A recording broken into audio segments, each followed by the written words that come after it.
Hey, everybody. I stumbled upon something that, for me, feels like one of the most important devotions we can do together. It came from this book called The End of Youth Ministry. And I was actually talking to the author yesterday, and he said he didn't choose that title. It's kind of like, makes you think it's going to be like this terrible thing. But anyway, within it, he talks about humility. And what does that have to do with being stressed out, this series that we're doing? Well, I think you're going to recognize something in here.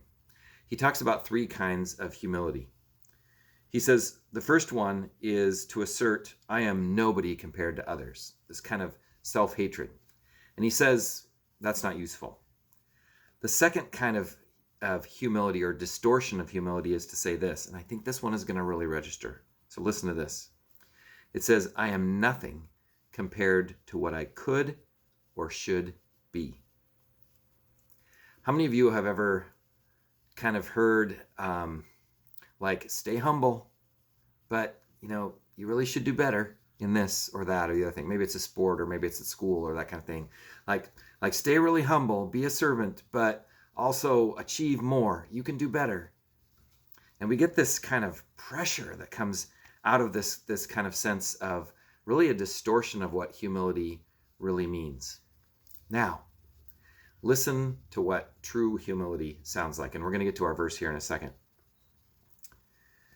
This kind of humility, it says, asserts that along with all other human beings and the rest of creation, my own self is not the kind of being that could be could be something on its own. In other words, my being needs others to pray for me, to love me, to hear my story, and for me to hear theirs. Here's what it kind of comes down to.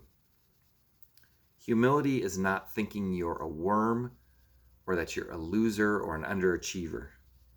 True humility is the confession that you need a minister, that you need Christ, and that we need one another. And in that way, we can empty ourselves. We can be humble and vulnerable with others because we know that something of what they have is going to fill us up. Our story matters to them. Their story matters to us, and we're connected. Now, listen to our verse for the day. This is right after Jesus has washed the disciples' feet. And he says this, or it says this, and this is in John chapter 13, starting with verse 12. He said, after Jesus had washed their feet, he had put on his robe and had returned to the table, he said to them, do you know what I have done to you? You call me teacher and Lord, and you are right, for that is what I am. See, Jesus doesn't say, I'm a terrible teacher, I'm a terrible Lord, I've done this. He claims who he is, right? He stays with his story. So if I, your Lord and teacher, have washed your feet, you also ought to wash one another's feet. For I have set you an example that you also should do as I have done to you.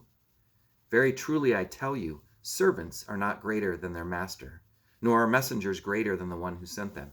You see, he's leaving room for other people's stories, even though he's the master. All right, if you know these things, you are blessed if you do them.